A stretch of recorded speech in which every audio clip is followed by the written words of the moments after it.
Three, two, one.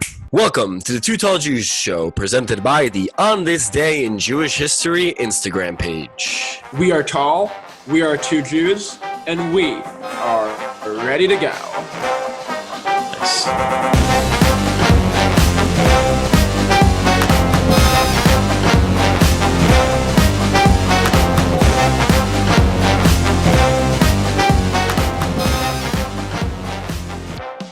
Welcome to the show. Today's episode is brought to you by Best Shop Productions. For all your video marketing solutions, go to bestshopproduction.com to get a quote on your next video project today. On today's show, we are very excited to be with Sarah, aka the Hassidic Hipster Girl. Sarah runs a super successful Instagram account by the name @Hassidic Hipster Girl. She's the host of the Daily Study podcast and voices the famous Sharona on TikTok. Sarah is filled with contagious positive energy and a passion for creating meaningful content, and we are very happy to have her on the show. Sarah, welcome to the Two Tall Jews show. Thank you so much for having me. It's a pleasure to get to know you guys and a pleasure to be here. Awesome. So before we get started, this is a question we ask all our guests just to better understand if this is still the Two Tall Jews show. How tall are you? I am 5'7". Missed the So cut. that makes us three tall Jews. Three Tall Jews. We want to start off by getting to know each other a bit. And so what's your background? Where do you currently call home? That is a very good question. I mean, home for me is Israel, of course, 100%. But I was born in Paris. I grew up in Toronto, and I lived in Crown Heights for 3 years, and now I currently live in Jersey. So I definitely don't feel like I am settled anywhere, as weird as that sounds. Yeah. What part of Jersey? I'm right now in Elizabeth.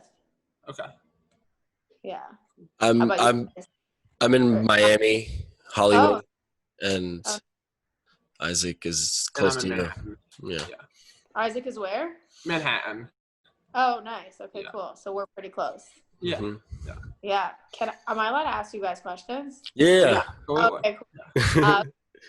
Just like so curious to know like how you found me and like where you guys are from and like what originated your podcast. Sure. So we'll start off with what originated the podcast. Isaac and I met in Israel 3 years ago on Hasbara Fellowships.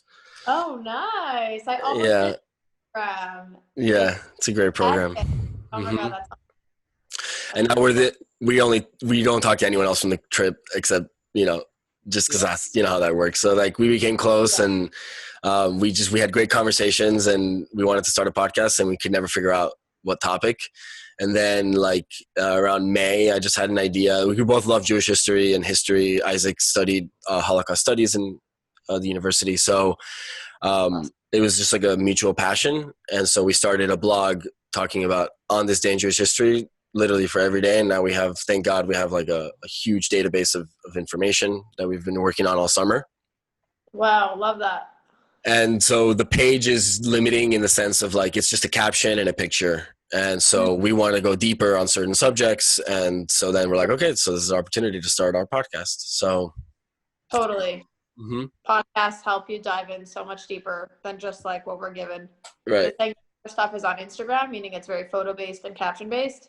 Yeah, like we put a lot of effort into the captions. They're usually very dense. We're open to like different, switching that up and making it look a little more visually appealing. But for now, we care more about getting the education out. And then I found you because I've been following a lot of different accounts and I follow different hashtags that are all related to Judaism and Jewish history. So I know you just came up.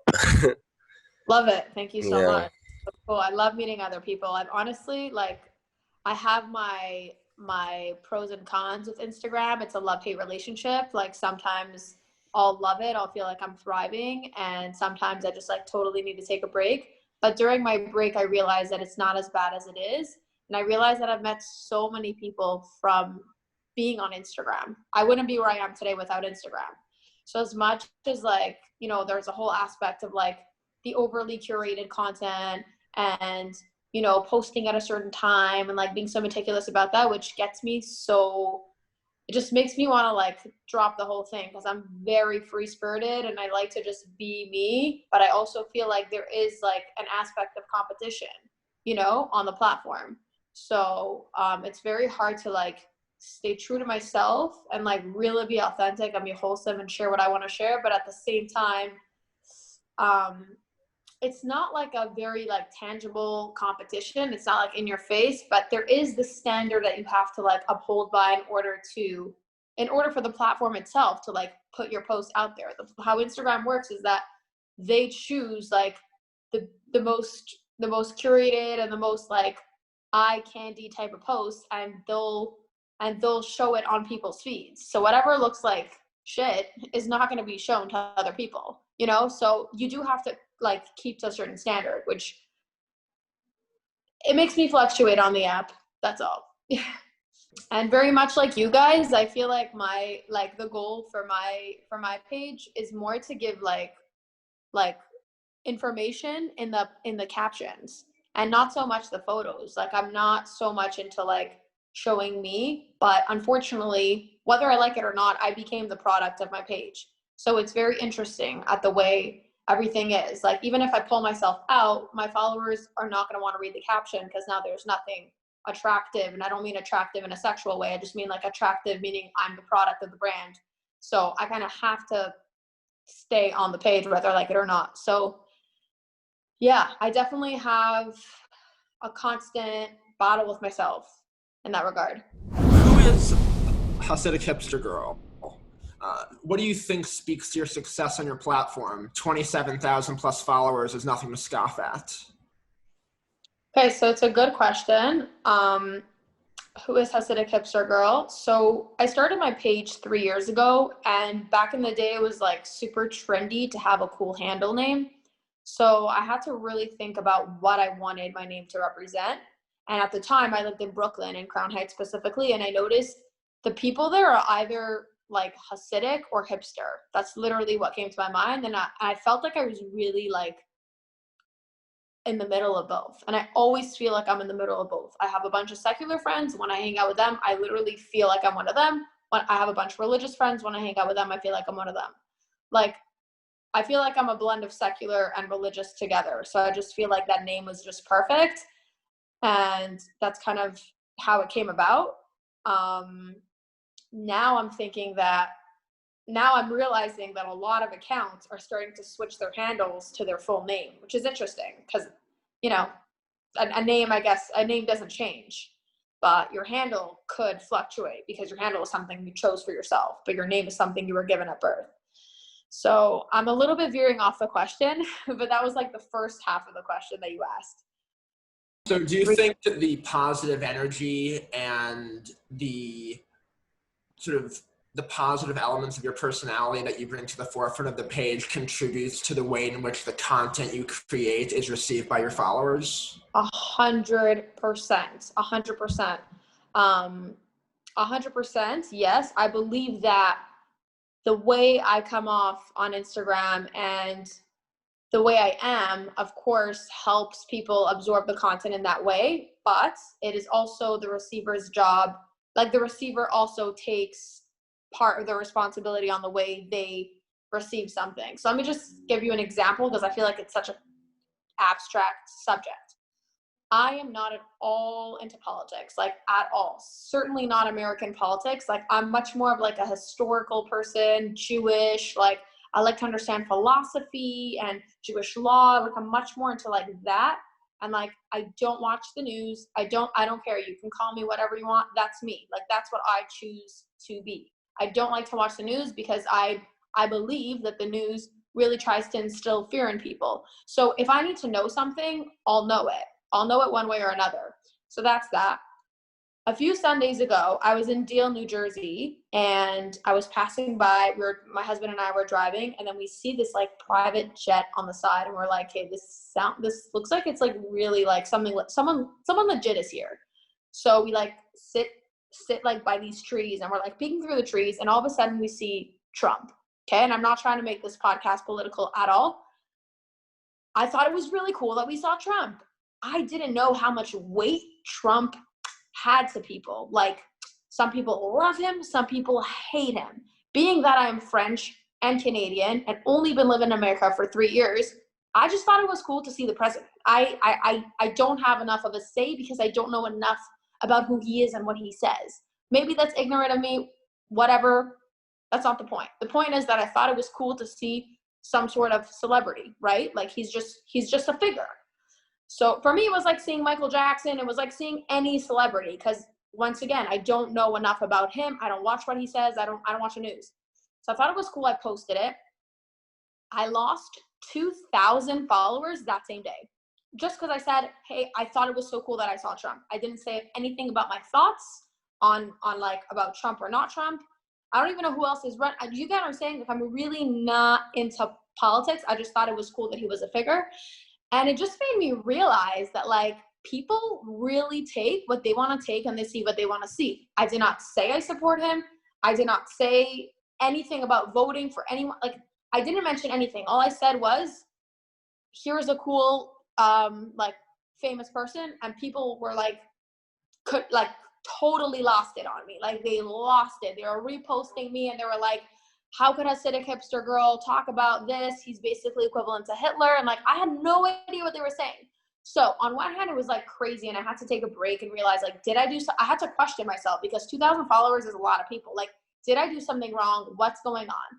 Then I took a break for a little bit and I realized like, this is a really heavy topic. And I never talk about politics, but I guess this was political, even though for me it wasn't. It was just seeing the president. I don't know what. I even feel awkward asking you the question, do you think it's a political thing that I saw the president? I don't know. For me, it's an event. It's an event in my life, but everyone takes it their own way. So back to your question, what I choose to put out, of course, is from me and it's from my genuine love. And I don't try to influence or force people to think a certain way at all. I'm more like, I have a thought and I like to share it, or there's an event in my life and I document it. Now, a lot of people, majority of my followers love it and they take it as like amazing. But then you have like a chunk of people that interpret whatever you put out there the way they perceive their own life. And then they start making assumptions about you. And then they start creating things that you never even said, you know? So that part of running the Instagram is really hard. And I'm realizing it's getting harder and harder as I'm growing. Because as I'm growing, I'm realizing like you really can't please everyone. It's not life. Like you can't please everyone, you know? So what would be like the perfect happy ending for the story of Hasidic Hipster Girl? Not necessarily an ending, but like in terms of like a long-term plan, where do you see the page going? Does it go beyond Instagram? Is it? Yeah. Mm-hmm. Yeah. So I actually have been recently learning a lot about mental health and self-love. And it sounds very cliche, but applying those concepts specifically to the religious community, I feel like there's a big lack in the religious community because a lot of people serve God and they forget to serve themselves. And I feel like I have not the perfect balance. I'm not like the perfect whatever, but I'm just saying I feel like I really can understand and feel the balance of both serving yourself and serving God, and not suppressing your need for the sake of God or Torah religion, but including yourself when you're in the service of God. And I feel like in the religious extreme circles, like specifically in the Hasidic or like whatever, certain religious people, they kind of lose themselves in the service of God. And they forget that they were created as unique individuals. God gave them a specific thing. So obviously, God never asked you to be his slave. That's all we're here for. So really my goal here with Hassidic Hipster Girl is to show that you can still be you can still be authentic, even if it means wearing jeans or not covering your hair, whatever. You need to be you. You need to feel real with yourself. And that's the only way you can actually serve God wholeheartedly. You can't just pretend and like suppress all your feelings, suppress all these emotions, and pretend everything is fine and then serve God. God doesn't want that from you. Like, it gets a little tricky when it comes to like, if you're gay, should you be gay and then serve God? Like, I can go into like the whole thing, but like you should never suppress your feelings. That's not what God gave you certain feelings for a certain reason. So obviously each person has a specific scenario that they need to deal with, but suppressing is a very big thing that's done in the extreme, like religious circles, and it's not healthy. So my goal here is to really like normalize the acceptance of the self, taking care and nourishing the self so that you can properly serve God. Great. So you also have a podcast. Can you talk to us a little bit about your show? Yeah. So my podcast is not, it's not yet my opinions. It's not really my opinions. It's more, it's called The Daily Study. And basically the Torah is, there's a famous quote that says that we should be living with the Torah. So I always wondered what that meant. And then I noticed that the Torah is divided into 52 portions, which are equivalent to the 52 weeks in the year. And the weeks are divided into 7 days. So every single day, there are a certain amount of verses that is suggested to be read, that you can read, basically. And then if you read those every day for 365 days, you basically know the whole Torah. But my goal in the podcast is not just to read them and get them done. It's rather to read them and understand what they can teach you for you.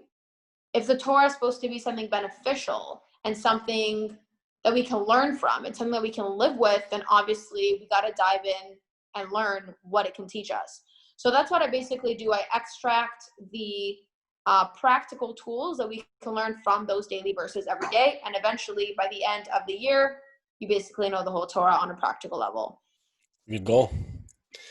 Yeah. I checked it out. It's very informative. So definitely helps out because it's like a little tidbit. And I feel like some people, they don't want to learn because it takes so much time. And so when you put it in that format, it's changes the frame. Exactly. Mm-hmm. And I make sure that it's under 5 minutes every day. Right. So, yeah.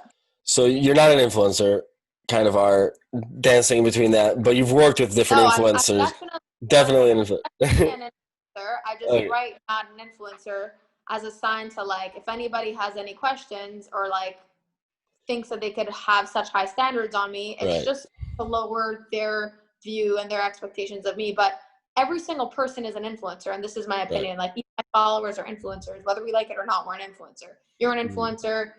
Isaac's an influencer. I'm saying we're all influencers, whether we like it or not. We go to the store to pick up a bag of tomatoes. We're influencing someone by the dress, by the way we're dressed, by the way we're walking. Like, we don't know how, but we always influence people at every moment of the day. Gotcha. So you've also worked with other, people in the Jewish world that are influencing in the sense that we are trying to. So who do you think is doing the best job in terms of projecting the Jewish story online right now? So it's a hard one. Because I really find that I haven't really I find that the way that I think is very unique, like at least like for my community, religious community. So I haven't really like found someone with the same views as me, whether in the religious or secular world. But I do really align with Rudy. His name is Rudy Israel. He is, I'm not sure if he's religious or secular, but see, that doesn't matter. He's just Jewish. And he like talks to like Palestinians about like the Jewish-Israeli conflict. And he really like treats people on a human level. Like, he's just human with people, human before anything, before the history, before the fights, before the borders, before everything. So he's definitely someone that's doing amazing, intense work. And that's what I would say right now is awesome, is killing it and crushing it on the gram. Yeah. Yeah, we know Rudy. We're trying to bring him on the show. Nice. So hopefully. You will. We're going to get him. So I wanted to say I did a live with him. It's saved on my Instagram. And I just, like, I want to say this out loud because whoever's listening, maybe from a more religious background, I find that a lot of religious people don't have a connection at all to Israel because they're not taught it in the school systems. And they're taught that only when Mashiach comes, we can have Israel. So that's a very, very corrupt way of thinking, because at the end of the day, we know that God promised this land to Abraham, and it's important in our duty to know the history of that land. So that's why I did a live with him, and it was so informative, and like people really loved it. So yeah, that's all. Switching gears a little bit. So with the spike in anti-Semitism all over the country, and especially online, how do we best combat anti-Semitism with our platforms and our places of influence? It's a great question. It's a great question because it's scary to be Jewish and proud, especially when you know so many people hate you for no reason. But I think the way to combat it is to keep informing people and keep living a Jewish life with love, with being real. So for me, whenever I hear all these anti-Semitic things that are happening, I feel even more proud to share about Tisha B'Av, about Rosh Hashanah, about the current holidays that are happening, and just educating the public. Like, this is what happens on Rosh Hashanah. And I do these very like factual videos so that if any person who is anti-Semitic has already an assumption of us, if they stumble across my page or they stumble across anybody who's adding more light to the world, they'll notice, hey, like maybe Jews are not what I thought they were, you know? So I think like to just keep doing you and keep educating and informing people, like not them, I'm gonna say like keep doing you within your circle. Like for me, I keep putting content out there that's wholesome to my audience. And if anybody that's anti-Semitic gets on my page, which that happens a lot, they'll notice, hey, she's not so bad after all. Jews are not so bad, you know, like I'm not saying that's the cure. It's not the cure, but you just got to keep doing you and keep doing it with love, with light, and show that at the end of the day, we're all connected. Humanity is one. And most people hate Jews because they don't know anything about them, because they were taught to hate Jews. They don't actually know. They don't just, you know? Right. Yeah.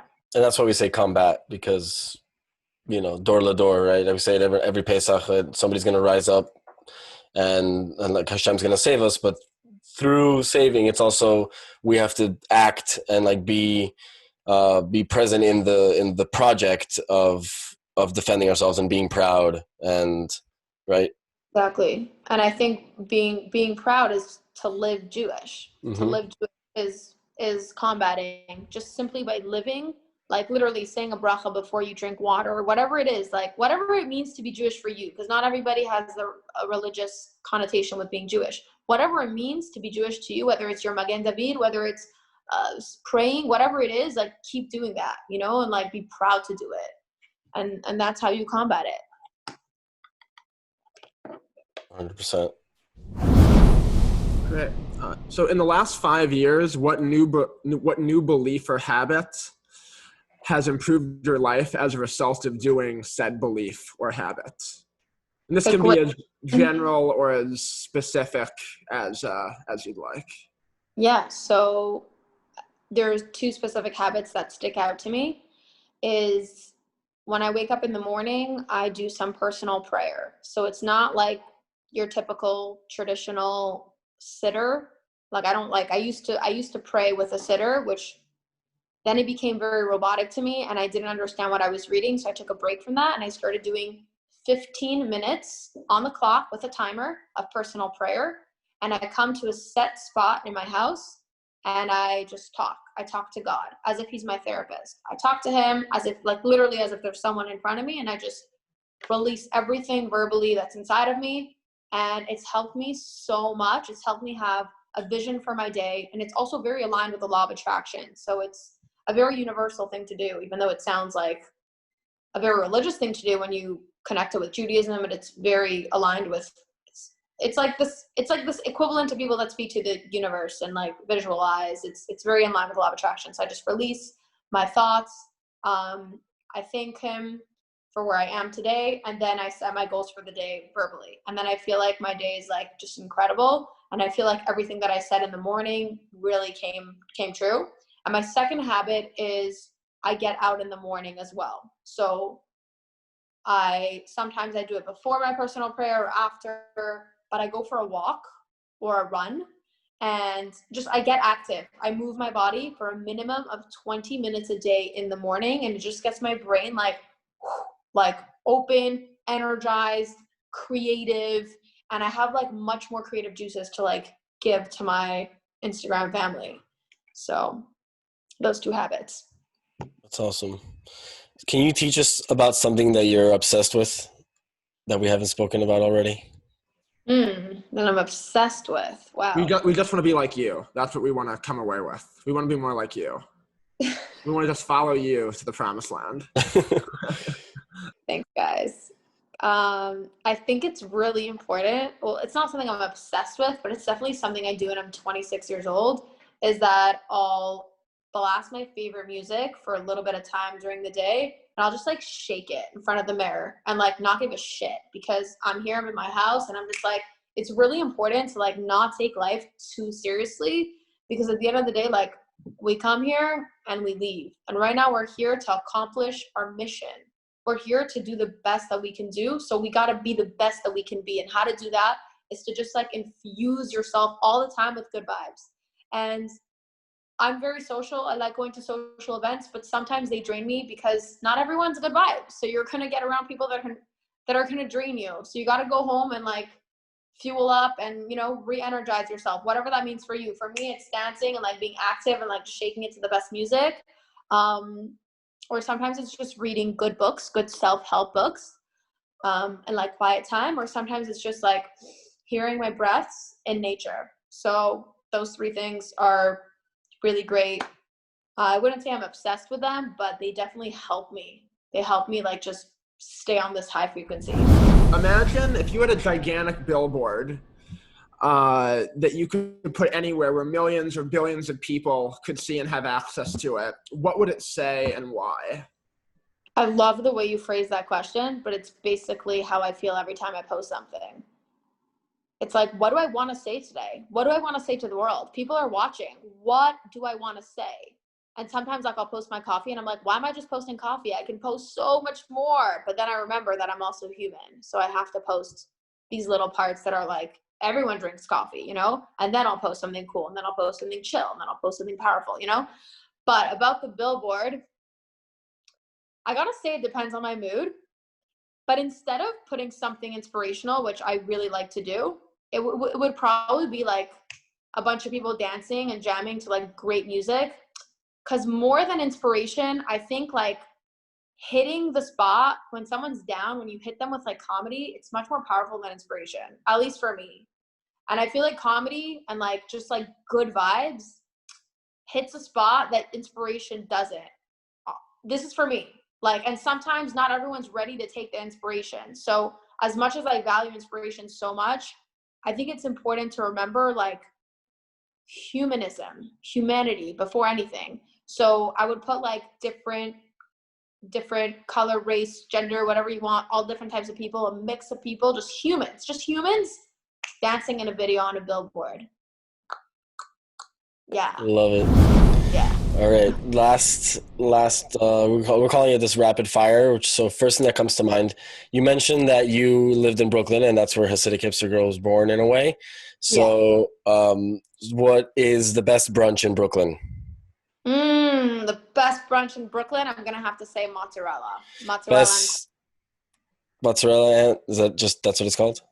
Yeah, it's called Mozzarella. It's in Crown Heights. It's awesome. Israeli owned. They're really, really, really good stuff. But if you guys do go to Brooklyn, there are so many good restaurants. So you can hit me up and I'll guide you. Well, two more questions about food then in Brooklyn. Best farmer's market in Brooklyn. Ooh, I haven't gone to a farmer's market in Brooklyn only because I feel like they're not there. I feel like they're like north. They're like more upstate. And the best bagel? The best bagel, that's a hard one. I'm going to have to say Buncho Bagels. Nice. Yeah. And now shifting it to Israel, what is your favorite destination in Israel? Tel Aviv. And least favorite destination? That's a hard one. Least favorite is like in Sderot because I'm scared there. Yeah. And now what's a pro tip that you would give anybody visiting Israel for the first time? A birthday gift? No, like a pro tip, like Oh, a pro. for like a new tourist to Israel. I would tell them. I would make them a whole itinerary. I would tell them the cool spots. I mean, I would love to like hear a little bit about your background if that's cool. I don't know if you want that recorded or not, but Yeah, that's okay. I don't care. okay. Yeah. Well, me personally, I'm from Venezuela, and I grew up in Miami. I moved here when I was like 7. Well, I didn't move here. My parents. Thank God, because it's pretty awful there, and so they had to start, from scratch. What did you say your first name was? Mayor. Mayor. I'm the Mayo grandma that's been DMing you. Okay. That's very cool. Are you okay? Your parents are from Venezuela. Okay. Yeah. Well, yeah. My family moved there after the Holocaust. Some of them moved to Israel. Most moved to Venezuela. There was a pretty big community at one point. Actually, a lot of Moroccan Jews. I don't know if. Yes, 100%. That's why I'm asking. And you look like my Moroccan friend. Yeah, I know. From Venezuela. I'll send you a photo after the podcast. You guys look very alike. Really? I'm super Ashkenaz though. I don't know what it is. Might be the Romanian in me. And yeah, so I grew up here. I went to Jewish day school. I went to Jewish high school. I had a similar situation in terms of like my religious observance where I was super drawn away from it by the time I graduated. All my friends were going to yeshiva, and I'm like, I want nothing to do with this. And then I came back on my own because it felt robotic, it felt forced, and then now I am in a place where like I have a one-on-one relationship with Hashem, and I also tap in the same way that you said, where it's like, let me teach them about like the beautiful things, so that maybe if there's like an anti-Semite who doesn't realize they're an anti-Semite because of the way that they've been taught, they'll see it and they'll be like, oh wow, like that's actually really cool. So like last week we did something about Lecha Dodi, and like because me personally, I started keeping Shabbat. One of the main reasons was because I started like looking at the translation of Lecha Dodi in connection to what I was learning about Shabbat, and I'm like, whoa. So I've always wanted to like dig deeper into it, and so we made like a nice little like a carousel on Instagram, digging into like different versions of the Chadodi. So that's beautiful. Yeah. Mm-hmm. And I was born in New York City and raised in New York City, and I still live in New York, and I'm a proud New York Jew. I grew up in a conservative Jewish household and a proud member of the Brotherhood Synagogue in Gramercy Park. Unlike Mayor, so I was observant growing up, and then I guess I became less observant as I got older. But as I got older, I came to understand that in addition for there to be a wide sort of plethora of ways to understand and define one's religious observance, for me, it's important that Judaism as religion is understood as much as it is practiced. And I think that is reflected in my Judaic studies minor at school, in my fascination with the Holocaust and Jewish assimilation, and just Jews in American culture more broadly. Love that. 100% agree with that. Yeah. Love that. It needs to be understood more than it is practiced. Right.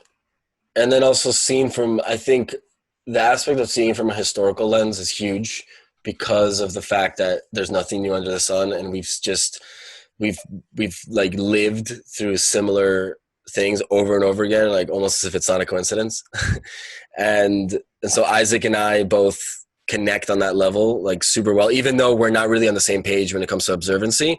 It doesn't matter. It doesn't affect the way that we talk about Jewish stuff. And I think that's actually, Isaac, I've never like kind of realized it in this way where it's like we're on two sides of a coin, and it works really well because of that, I think.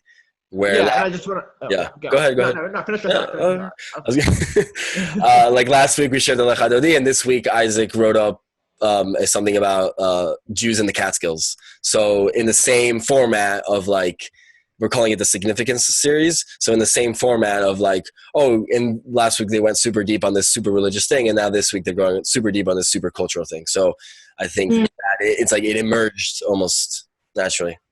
Yeah, and I just want to add that what makes Mayor and I's working relationship work so well, and what so meaningful for me, is that although I am not as observant as Mayor still views me as his equal when it comes to sort of Judaism and understanding Judaism, and that just creates this really good symbiotic relationship. 100%. I love that, and I actually see that respect between you two, and that's how it should be between every Jew. That's what's going to bring Mashiach. If every Jew really understood like what each of us had inside at our core, like we're literally souls, like we have godly energy inside of us, and if we were able to relate to that on everybody's level, then we're all equal. We're able to understand that we're all equal. It's baseless love. Like every Tisha B'Av, everyone's like, okay, how do we bring the third Mashiach how do we bring Mashiach the third temple? And it's like, it's always baseless love. But then when Tisha B'Av ends, nobody's talking about that anymore. Exactly. Wow. Yeah. Yes. You guys really inspired, like this talk really inspired like my next few captions. I have a lot to say. Right. So thank you. Awesome. Wow. I'm happy to hear. Thank you so much. Sarah, how do you pronounce your last name, by the way? We Gig. couldn't. Just Gig. Okay. Yeah, gig, like a gigabyte. Yeah. Simple. Yeah. We preferred not to say because we didn't want to butcher it. Okay. Thank you so much. Yeah, that was great. Yeah. Take care. We're going to stay on. All right. Have a good one. You too.